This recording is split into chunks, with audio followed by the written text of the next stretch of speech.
अस्सलामुअलैकुम, मैं हूं फ़रहान अली। तो फ्रेंड्स, हमारे एक्सन कंपनी के एयर कंडीशनर में जो E1 का एरर हमारे इंडोर की डिस्प्ले पर शो होता है। तो फ्रेंड्स, ये एरर कोड हमारे एक्सन कंपनी के एयर कंडीशनर में जो इंडोर यूनिट होता है, इसमें room air sensor connect loose short check room sensor connection change room sensor. तो फ्रेंड्स, इसका मतलब ये है कि जो हमारा इंडोर में रूम टेम्परेचर सेंसर लगा हुआ है, ये सेंसर हमारे इंडोर में जब हम इंडोर के कवर को ओपन करेंगे, जो हमारे एपरेटर के फिंजों के ऊपर जो सेंसर लगा होता है, इसको हम रूम टेम्परेचर सेंसर कहते हैं। तो फ्रेंड्स, अगर ये सेंसर शॉर्ट हो जाए, इसका जो जैक है वो लूज़ हो जाए या ये सेंसर कट हो जाए, तो फ्रेंड्स इस सूरत में ये एरर शो होगा। तो फ्रेंड्स, आप अगर इसके कनेक्शन चेंज हो जाएं तो भी एरर शो हो सकता है। तो फ्रेंड्स, आपको इस सेंसर को अच्छे से चेक करना होगा। तो या फ्रेंड्स, इसकी अगर वायर कट हो चुकी होगी या इसमें कोई और फॉल्ट होगा, तो आपको इस सेंसर को रिप्लेस करना होगा। इसकी जगह आपको न्यू सेंसर को लगाना होगा। तो जब आप इसकी जगह न्यू सेंसर को लगा देंगे, तो हमारा जो एक्सन कंपनी का एयर कंडीशनर है वो अच्छे से वर्क करने लगेगा। हाँ, तो फ्रेंड्स, जो नेक्स्ट एरर है वो है E2 का। E2 का हमारे एक्सन कंपनी के एयर कंडीशनर में ये एरर उस वक्त शो होगा जब हमारे एयर कंडीशनर में जो हमारे एयर कंडीशनर में इंडोर यूनिट होता है, इसमें indoor coil sensor contact open check indoor coil sensor connection change indoor coil sensor. तो फ्रेंड्स, इसका मतलब ये है कि हमारे जो इंडोर में कॉइल सेंसर लगा होता है, ये सेंसर हमारे इंडोर में एपोरेटर के शुरू में जो यू होते हैं, इनके ऊपर जो सेंसर लगा होता है, इसको हम कॉइल टेम्परेचर सेंसर कहते हैं।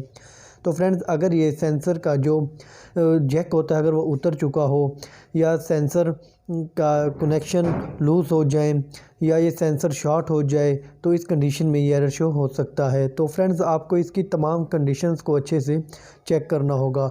या चेंज इंडोर कॉइल सेंसर। तो फ्रेंड्स, इसका मतलब ये है कि आपको ये सेंसर को रिप्लेस कर देना होगा। आपको इसकी जगह न्यू सेंसर को लगाना होगा। तो फ्रेंड्स, जब आप इस सेंसर को रिप्लेस कर देंगे, इसकी जगह आप न्यू सेंसर को लगा देंगे, तो फ्रेंड्स, जो हमारा एक्सन कंपनी का एयर कंडीशनर है वो ये एरर देना भी बंद कर देगा और वो अच्छे से वर्किंग करने लगेगा। हाँ, तो फ्रेंड्स, जो नेक्स्ट एरर है वो है E3 का।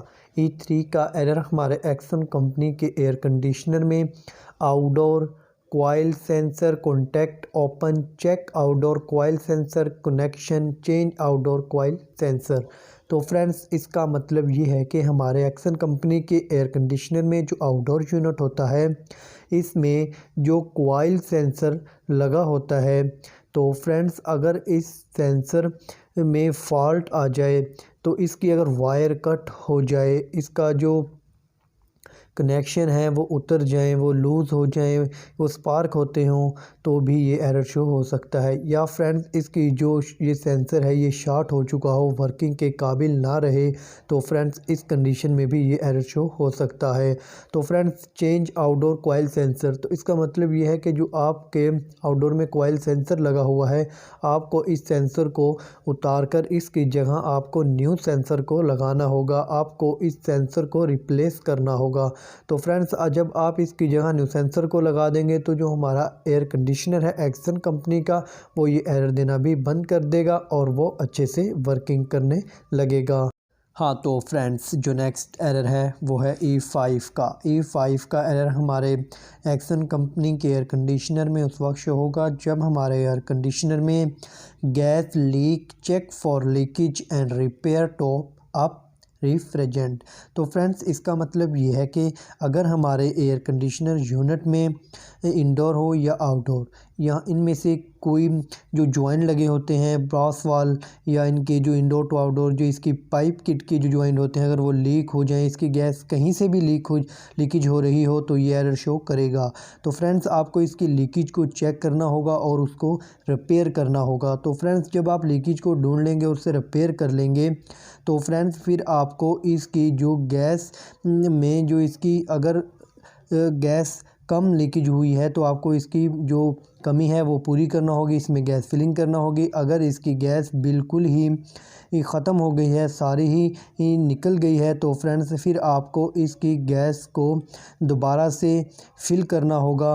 तो जब आप इसकी गैस को फिल कर लेंगे अच्छे से, इसका जो हेड प्रेशर है वो 125 तक आप सेट कर लेंगे, तो जो हमारा एयर कंडीशनर है फिर ये एयर देना बंद कर देगा और वो अच्छे से वर्किंग करने लगेगा। हाँ, तो फ्रेंड्स जो नेक्स्ट एरर है वो है E6 का एरर हमारे एक्सन कंपनी के एयर कंडीशनर में उस वक्त शो होगा जब हमारे एक्सन कंपनी के एयर कंडीशनर में pump faults clear the clogging air drain pipe if pump is not working change the pump. तो फ्रेंड्स इसका मतलब ये है कि हमारे एयर कंडीशनर में जो वाटर पंप लगा होता है, तो फ्रेंड्स अगर इस पंप में फ़ॉल्ट आ जाए तो ही ये एरर शो होगा। तो फ्रेंड्स आपको इस पंप को अच्छे से चेक करना होगा। तो फ्रेंड्स सबसे पहले आप इस मोटर की जो वायर्स हैं उन्हें चेक कर लें। अगर वो वायर ब्लॉक हो चुकी हों, कट हो गई हों, तो इस कंडीशन में भी ये एरर शो हो सकता है। या फ्रेंड्स जो इसका पीसीबी में जो इसका प्लग लगा होता है, तो फ्रेंड्स अगर वो उतर चुका हो या आधा लगा हुआ हो और आधा ना लगा हुआ हो, या वो स्पार्क होता हो जिससे उसकी फिटिंग सही से ना हुई हो, तो इस कंडीशन में भी ये एरर शो हो सकता है। तो फ्रेंड्स आपको इसकी तमाम कंडीशन को अच्छे से चेक करना होगा।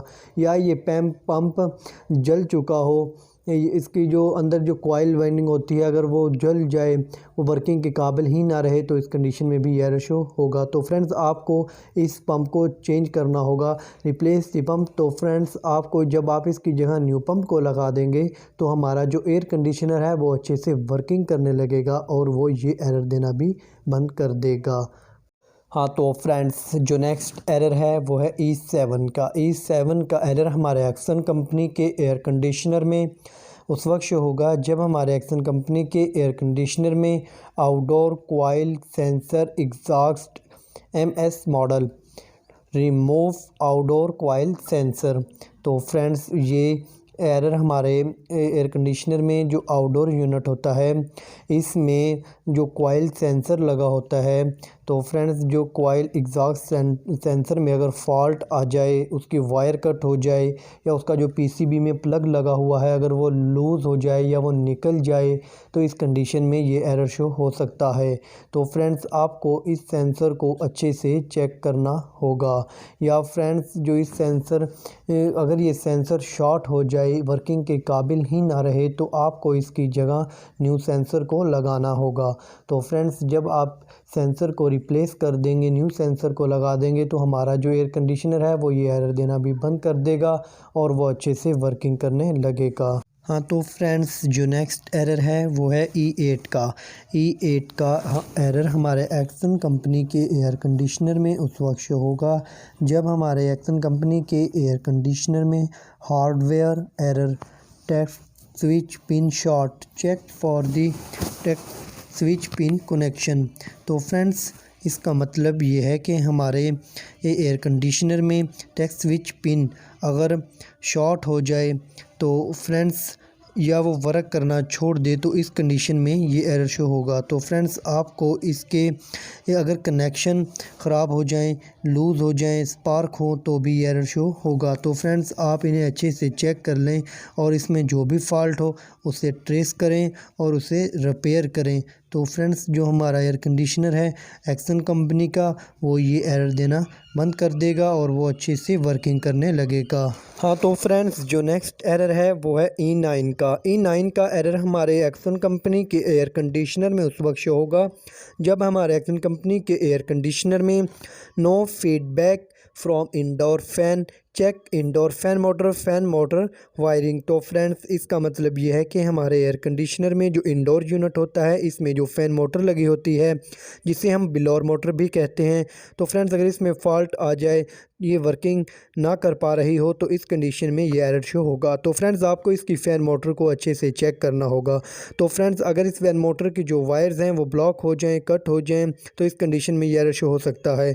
या फ्रेंड्स जो इसका पीसीबी में इसका जो प्लग लगा हुआ है, जब हमारे टेक्नीशियन सर्विस करते हैं तो वो इसे लगाना भूल जाते हैं, या वो आधा लगा हुआ हो और आधा ना लगा हुआ हो, या स्पार्क होता हो, टूट चुका हो, तो इस कंडीशन में भी ये एरर शो हो सकता है। या फ्रेंड्स इसकी फ़ैन मोटर की वाइंडिंग है जो जल जाए या जाम हो जाए तो इस कंडीशन में भी एरर शो हो सकता है।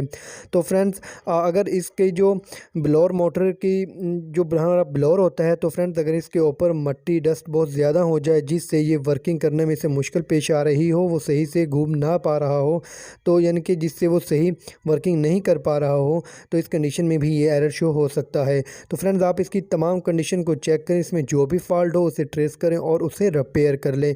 या फ्रेंड्स ये मोटर जल चुकी हो, वर्किंग के काबिल ना रहे, तो आपको इसकी जगह न्यू मोटर को लगाना होगा, इस मोटर को आपको रिप्लेस करना होगा। तो फ्रेंड्स जो हमारा एयर कंडीशनर है वो ये एरर देना बंद कर देगा और वो अच्छे से वर्किंग करने लगेगा। हाँ तो फ्रेंड्स जो नेक्स्ट एरर है वो है ई का। तो फ्रेंड्स हमारे एक्सन कंपनी के एयर कंडीशनर में ई का एरर उस वक्त शो होगा जब हमारे एक्सन कंपनी के एयर कंडीशनर में जो ईईपी रूम डिफ्रॉस्ट, तो फ्रेंड्स इसका मतलब ये है कि हमारे एयर कंडीशनर में जो इंडोर यूनिट होता है इसमें ईईपी रूम एक डिवाइस होती है। तो फ्रेंड्स ये लगी होती है, अगर इसमें फ़ॉल्ट आ जाए तो ही ये एरर शो होगा। तो फ्रेंड्स आपको इस डिवाइस को अच्छे से चेक करना होगा। तो फ्रेंड्स ये डिवाइस का जो पीसीबी में जो शोल्डर से टांका लगा हुआ होता है, अगर वो उतर जाए, वो लूज़ हो, तो इस सूरत में भी ये एरर शो हो सकता है। या फ्रेंड्स ये जो डिवाइस है अगर ये जल जाए, वर्किंग के काबिल ना रहे, तो इस कंडीशन में भी ये एरर शो हो सकता है। तो फ्रेंड्स आपको इस डिवाइस को अच्छे से चेक करना होगा, इसमें जो भी फॉल्ट होगा उसे ट्रेस करके उसे रिपेयर करना होगा, या इस डिवाइस को आपको रिप्लेस करना होगा। तो हमारा एयर कंडीशनर वो ये एरर देना बंद कर देगा और वो अच्छे से वर्किंग करने लगेगा। हाँ तो फ्रेंड्स ये थे हमारे एक्सन कंपनी के एयर कंडीशनर के एरर कोड्स जो मैंने आप के साथ शेयर किए। तो फ्रेंड्स अगर इनमें से कोई मिस रह गया हो या आपके पास कोई क्वेश्चन हो तो फ्रेंड्स आप मुझे कमेंट्स बुक में बताएं, मैं आपको उसका जवाब भी दे दूंगा। तो फ्रेंड्स अगर आपने अभी तक मेरे इस चैनल फुली 5 वर्ल्ड को सब्सक्राइब नहीं किया तो फ्रेंड्स जल्दी से इसे सब्सक्राइब कर लीजिएगा और साथ में बेल आइकन की घंटी को भी प्रेस कर दीजिएगा ताकि मेरी हर न्यू आने वाली वीडियो का नोटिफिकेशन बर वक्त आप तक पहुंच सके। तो फ्रेंड्स वीडियो को लाइक करें और दोस्तों में शेयर करें ताकि उनको भी इससे पूरा फ़ायदा हासिल हो। तो फ्रेंड्स मिलते हैं एक नेक्स्ट वीडियो में नई मालूमात के साथ, तब तक अपना ख्याल रखिएगा। अल्लाह हाफिज़।